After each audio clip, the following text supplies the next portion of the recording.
la leng kim ti the in kim siam tu ro rel tu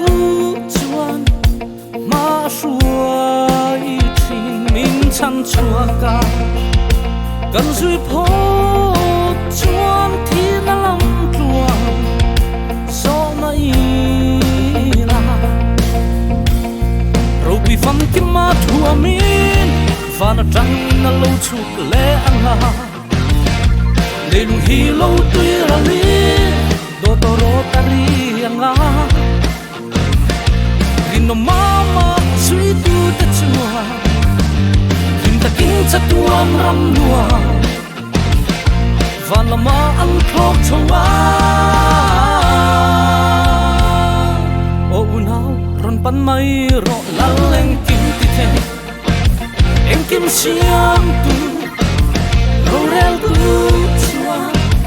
ma shuai thing min chan chua ka kan zui pho chuan thi na lam tua so mai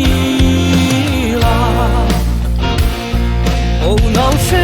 ma sa le lung pian tu ta la khen ngai alo khen hu na nong dam min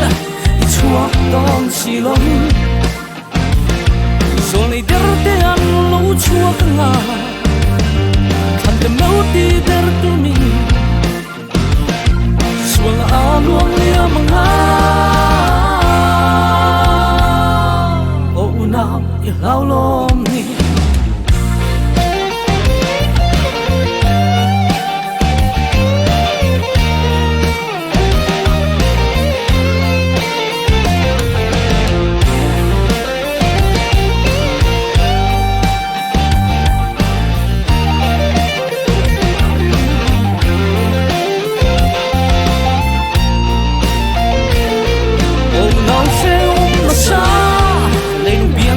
ta là khen ngai lu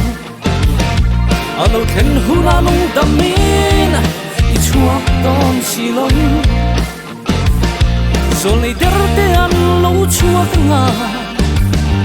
kan te mau ti der tu min sual na a luang lia manga o unau i lau lom ni la leng kim ti the em kim siam tu ro rel tu chia ma shuai thing min chan chua ka kan zui pho chuan thi na lam tua so mai la kan zui pho chuan thi na lam tua